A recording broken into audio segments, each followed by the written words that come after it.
Ils ne sont qu'une petite dizaine en Suisse à être des professionnels du bodybuilding. Et on reçoit sur notre plateau l'une d'elles, toute récente, puisque tu viens de gagner une compétition. Amandine Collis, salut, merci d'être avec nous. Salut Joël. Alors, tu as gagné cette compétition, c'était à Saint-Marin, ta toute première compétition. Est-ce que tu t'y attendais? J'imagine que tu ne réalises pas vraiment. Non, pas encore, pas encore.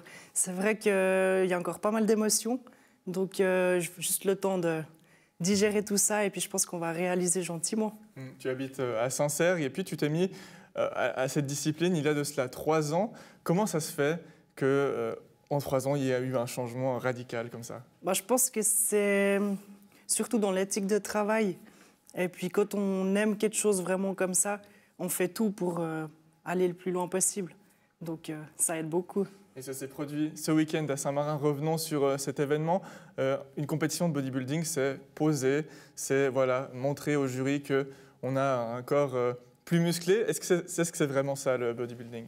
Alors, en partie, oui. Après, il y a aussi énormément de travail derrière par rapport à tout ce qui est... Il faut tout sculpter, etc. Donc, c'est un très gros travail. Ouais. Que regarde le jury quand il juge une athlète? Tu es dans la catégorie figure. Il y a 5 catégories et on peut dire que c'est un peu la catégorie intermédiaire puisqu'il y a des catégories où on est encore plus musclé, d'autres moins.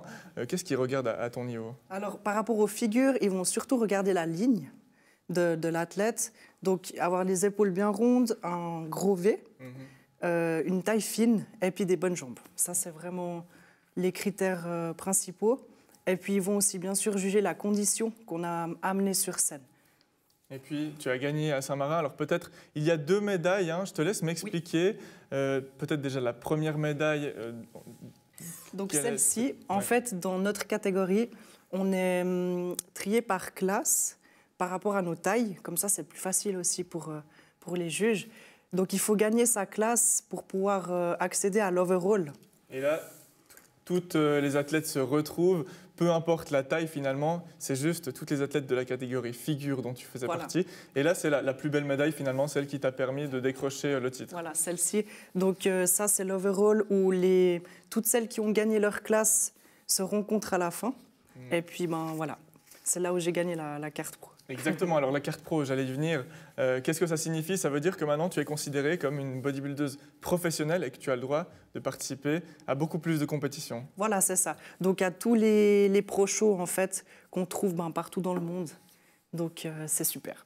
C'est une espèce de rêve qui se réalise? Complètement, oui. Tu as toujours eu cet objectif et un objectif que tu as accompli avec ton coach notamment parce que tu travailles beaucoup, c'est énormément de travail. Raconte-nous peut-être une semaine, combien d'entraînements et puis aussi combien de périodes. Ouais. Alors par rapport aux entraînements, c'est à peu près du 6 jours sur 7. Ça peut arriver d'avoir 2 entraînements dans la journée. Donc ça, c'est tout ce qui est renforcement musculaire à la salle. On a aussi une bonne partie de cardio, que ce soit à jeun ou après l'entraînement. Et puis, une très grosse partie aussi, c'est tout ce qui est diète. Je dirais pas que c'est une diète, c'est plus une façon de vivre, une routine.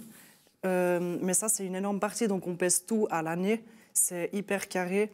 Mais c'est aussi ce qui fait la beauté de ce sport. Ouais, finalement, tout est un peu carré, j'ai envie de dire. Et tu as que 24 ans. Oui. Alors, il y a de belles perspectives d'avenir qui sont possibles. Quels sont tes objectifs Alors déjà, peut-être pour juillet-septembre l'année prochaine, faire le pro début, donc la première compétition en professionnel, voir un petit peu comment ça se passe. Et puis vraiment, le rêve, je pense, de tout athlète professionnel dans ce sport, c'est d'accéder peut-être un jour à l'Olympia, qui est la compétition la plus prestigieuse. C'est tout ce qu'on te souhaite. En tout cas, tu es encore jeune. Une dernière question pour finir. Est-ce que être musclé, faire du bodybuilding, c'est forcément avoir de la force? Alors, ça reste quand même de la masse musculaire, donc il y a quand même pas mal de force, comme c'est vraiment de la masse musculaire. Donc je dirais quand même oui. Après, c'est aussi une force mentale qui est énorme. Andrea voulait qu'on fasse un petit défi pour terminer cette émission. Alors, je te propose de te désinfecter les mains puisqu'on va faire un bras de fer. Tout est là, donc pas d'excuses. Je te laisse ensuite te saisir de ton masque. Je vais aussi faire de même. Et j'avoue que je stresse un peu. Est-ce que tu penses que tu vas me battre? Ça devrait être facile, a priori. Je pense pas. Non, je pense que oui.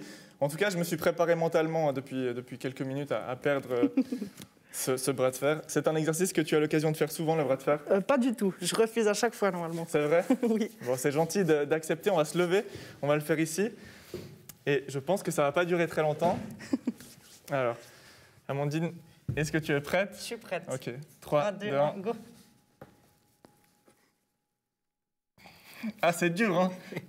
Bon, vas-y. Ouais. Bon, bah voilà, il y a quand même beaucoup de force dans ce bras, beaucoup de force dans tout ton corps. Tu peux enlever ton masque. Ouais, bravo. Merci. Ça n'a pas été une surprise finalement. Donc, Amandine s'impose au bras de fer à NRTV, mais elle s'impose surtout à Saint-Marin pour sa première compétition. Bonne suite, c'est tout ce qu'on peut te souhaiter. Merci beaucoup. Et félicitations. Merci.